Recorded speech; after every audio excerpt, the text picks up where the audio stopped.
I know what's going to happen here. All right, I'm going to tell you what. I know what's going to happen. Obviously, they've lost 8 of 9 to the Steelers. They just lost to them a few weeks ago. You would think, no, that's awfully high. But I'm here for it. They're going to win by a touchdown. And that's not a huge blowout. I'm not predicting a blowout. It's 6.5. They're going to win by 7 or to 10 points. Oh. 7 to 10 points. So he thought I was going to be like, oh, no, I'm scared and all this. No, they're going out there to win by 7. I don't think Pittsburgh, as good as they are, is going to score enough points. Like, they only scored 18 in the first game with George Baltimore Pickens. must have blown them out. Exactly. No, I get it. That's fair. But that was with George Pickens, who's their deep threat, and that's one of the strengths of Russell Wilson. Pickens had a big game, too. 8 catches, 89 yards in that first game. He's not there. That is huge to me. All right, so Pittsburgh's going to have to run the football a little more, and obviously that is the strength of the Baltimore defense. And I think, look, I know Lamar has not been good for whatever reason. Yeah. I look forward to him balling out so Nick can't say he chokes in what he determines the big games. All right. But I just think that they're not going to get swept. I'm not predicting they get swept by the Steelers this season. They got a ton on the line. I got Baltimore by a touchdown. No, they don't deserve to be 6.5. That's fair, but they're going to win by 7. Like, this is not Nick's Mahomes Mountain or the tiers with the committee where it's a rich tapestry. This is, like, straightforward. Yeah. Like, the Steelers have dominated this team in recent memory this year. And when they play, like, these games are tight. Yeah. Like, when you look at the numbers with these two teams, Baltimore Ravens, again, they shouldn't turn the ball over because if they don't, they have a chance to win. But to say that they're 6.5-point favorites just based on, well, they got the better quarterback. Well, they've had the better quarterback. We say they have the better personnel and team. Well, they've had that in recent years, and they tend to lose these games.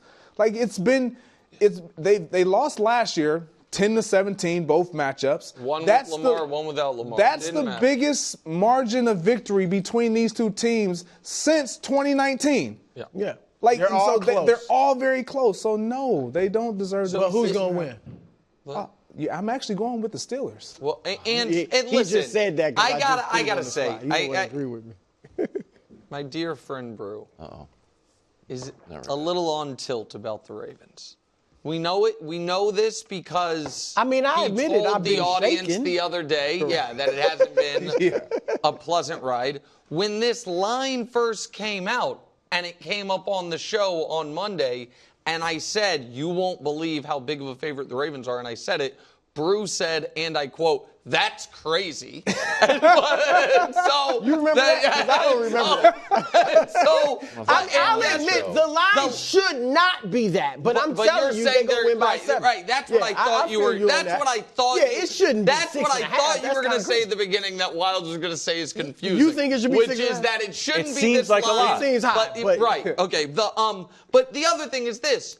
The reason I said Brew's a little on tilt is yesterday, for reasons that in the moment weren't totally clear to me, Bruce seemed really aggressive towards Greg and his belief in the Texans. Right? And he was like, "Oh, you're just looking for a reason to say you believe in them. You don't believe in it. The Texans have been disappointing you."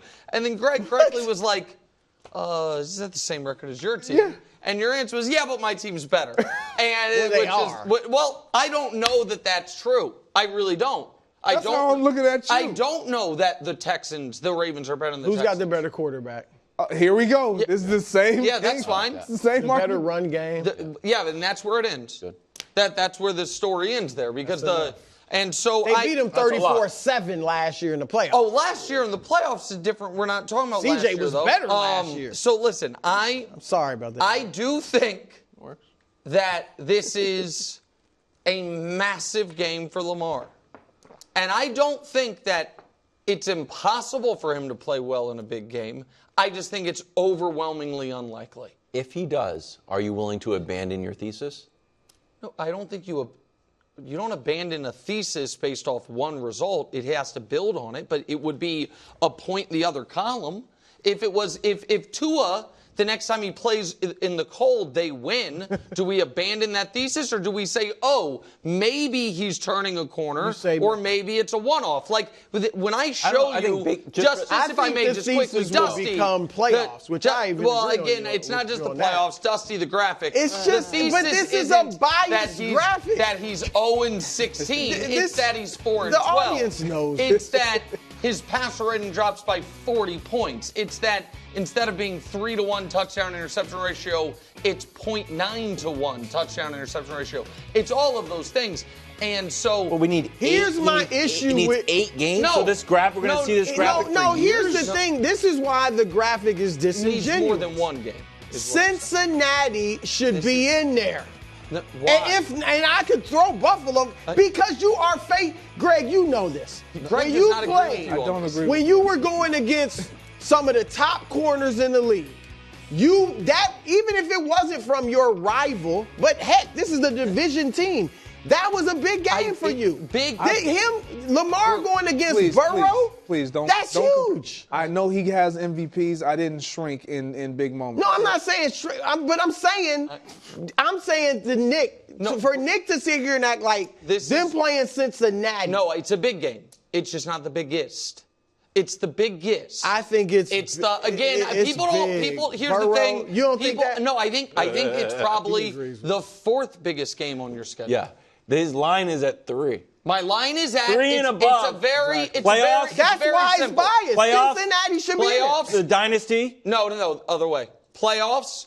The your Steelers? hated divisional rival you play twice a year, Oh. and then the team that runs the conference with the only other multi-time MVP quarterback in your conference. Kansas City. It's very obvious. It's very obvious. Cincinnati should be. They'd 4th. They should almost to the medal stand. They'd be 4th. But by the way, I guarantee you, if he played poorly against the Bengals, they'd be in that graphic. Then it would be top 4. They would be in that graphic. What's his record against Brady? The all-time GOAT.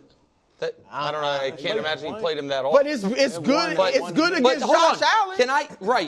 Can I just finish the point Josh just quickly? Allen, Burrow don't count. Lamar has a chance here for as close as you can get to a playoff game in non-playoff environment, because it's to stay alive for the division. Right? If they lose, the division race is over. They haven't yet locked up their play, you know what I mean? Know where they're going to be in the playoffs. You don't want to be 9-6. Right. And so it's a big spot against a team that already beat you. So it would be, you asked if I would abandon it entirely. That would be foolish.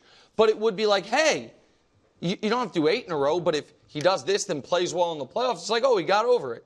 You know what I mean? That mental hurdle that he obviously has, and that's very Aaron Judge-esque. Like, we see it, and everybody knows it. You guys think it's me. We don't know it. This side of the table doesn't know it. No.